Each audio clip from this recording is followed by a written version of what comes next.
이 눈물막은 굉장히 정교하게 형성되어 있는데요. 즉 점액층 위에 물이 붙어 있고 물 위에 기름막이 떠 있는 구조인 거죠. 첫 번째 기능으로는 윤활 작용입니다. 눈물막은 눈꺼풀과 각막 사이의 마찰을 줄여서 눈 손상을 방지해 줍니다. 지질층이 물을 붙잡아준 효과를 내서 눈을 촉촉하게 유지함으로써 건조와 불편함을 방지하게 됩니다. 특히 각막은 혈관이 없습니다. 그 각막 상피세포에 산소와 일부 영양소를 제공하는데 눈 표면에 눈물에 녹아있는 산소를 통해서 호흡을 하게 됩니다.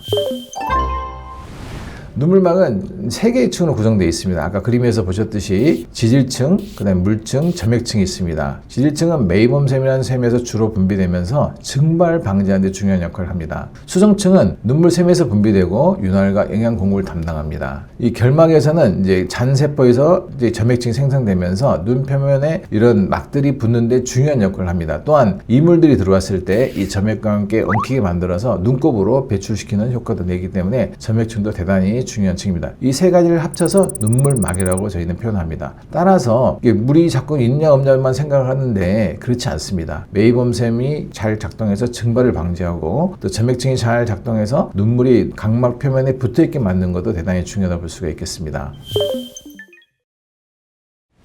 그런데 이러한 눈물 필름이 깨지게 돼서 나타난 안구 건조증의 원인들은 정말 다양합니다. 자가 면역 질환이라고 그러죠. 예를 들어서 내 몸에 있는 면역 시스템이 내 눈에 있는 눈물샘과 점막을 자극을 줘서 망가지게 만드는 거죠. 또한 호르몬 임발란스 상당히 중요합니다. 사춘기나 폐경기 들어있는 경우에 몸의 호르몬 변화가 대단히 심하게 나타나죠. 그럴 때 또 많이 건조할 수밖에 없게 됩니다. 또 전신적인 질환 중에서 눈에 침범되는 게 있을 수 있겠고요. 유전적인 질환도 영향을 주게 됩니다. 신경 손상을 받게 되면은 깜박임이나 또 눈물의 적절한 분비가 안 돼서 문제가 될 수 있겠고요. 장내 세균층 이상 증상일 때 또 이제 눈물층에 영향을 줍니다. 또 건조한 환경이라든지 공해가 많은 환경 이럴 때도 문제가 되겠고요. 행동이나 습관상 뭘 골똘히 보거나 이렇게 뚫어지게 보시는 분들 계시거든요. 이런 분들 눈이 굉장히 건조할 수밖에 없고요. 이것은 이제 실제로 눈 표면을 검사했을 때 나타나는 눈물막 이제 기능 검사 중 하나인 눈물막 깨진 검사 T벗이라고 부르는데요. T벗 검사를 해봤을 때 브레이크업 타임이죠. T 브레이크업 타임 했을 때 정상이 10초 이상인데 이분은 2.68초 만에 벌써 깨지기 시작하고요. 그 다음에 평균적으로 5.8초 이내로 깨집니다. 여기서 보면은 저희가 이제 눈물막을 정량적으로 평가하는 장비인데요. 이 장비에서는 원래 눈물막이 여기 노란색부터 초록색 갈수록 정상으로 볼 수 있습니다. 근데 이분은 이 정도로 굉장히 많이 건조한 부분을 갖고 있고 눈물막이 동그랗지 못하고 찌글찌글해지면서 몇 초 이내로 빨리 깨진 걸 확인할 수가 있습니다.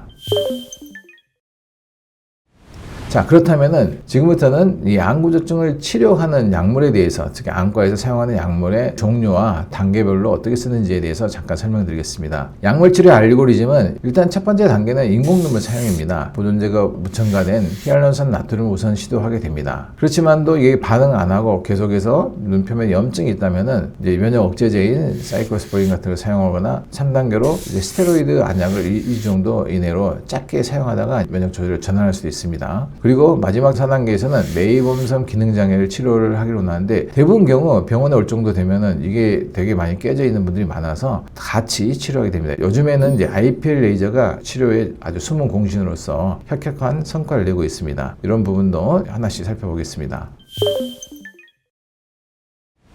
기본적으로 인공 눈물은 생리식염수가 아닙니다. 생리식염수는 눈에 기본적인 수분 공급을 제공해서 안구 건조증의 초기 증상을 완화할 수 있지만은 지속 시간이 극히 짧습니다. 따라서 눈물막의 안정성과 점도를 충분히 유지하기가 굉장히 어렵습니다. 그래서 이제 인공 눈물에는 히알루론산이 들어있게 되는데요. 이 히알루론산은 자연적으로 우리 몸에서 발견되는 당 분자입니다. 특히 이 히알루론산은 수분 보유 능력이 좋은데 높은 수분 보유 능력을 갖고 있어서 눈 표면의 습도를 유지하는 데 유리합니다. 특히 저습도 환경이나 장시간 디지털기 사용으로 인한 건조증이 유리하다고 되어 있습니다. 또한 세포의 건강을 지원하는데 이 히알루론산은 각막 상피세포의 건강을 간접적으로 지원해서 눈 표면의 무결성을 유지하는 데 기여합니다. 다시 말해서 이제 정리하게 되면은 히알루론산은 수분 보존이 자체 무게의 약 1000배 이상의 물을 함유할 수 있기 때문에 물의 저장고 같은 역할을 해주게 됩니다. 또한 눈표면 윤활 작용을 해주게 되고요. 눈표면을 보호하는 효과, 그리고 체류 시간을 길게 만들어서 눈물막이 잘 작동하게 만듭니다. 자, 있습니다. 환자별 적합한 이 히알루론산 농도 선택한 방법으로 건조증의 심각도, 원인, 증상 지속 시간을 평가해서 환자 평가를 하게 되고요. 임상 검사상 눈물의 수정층이 얼마나 많은가, 눈膜파괴 시간으로 해서 얼마나 빨리 깨지는가, 각막 염색을 해서 평가해서 각막 상피 세포의 손상이 없는가 이걸 보게 됩니다. 그래서 각 증상에 따라 맞는 적절한 히알루론산 농도를 처방하게 되고요. 반응을 보면서 약을 좀 더 올렸다 내렸다, 히알루론산 농도의 퍼센트죠. 이런 방법으로 안과에서는 치료하고 있습니다.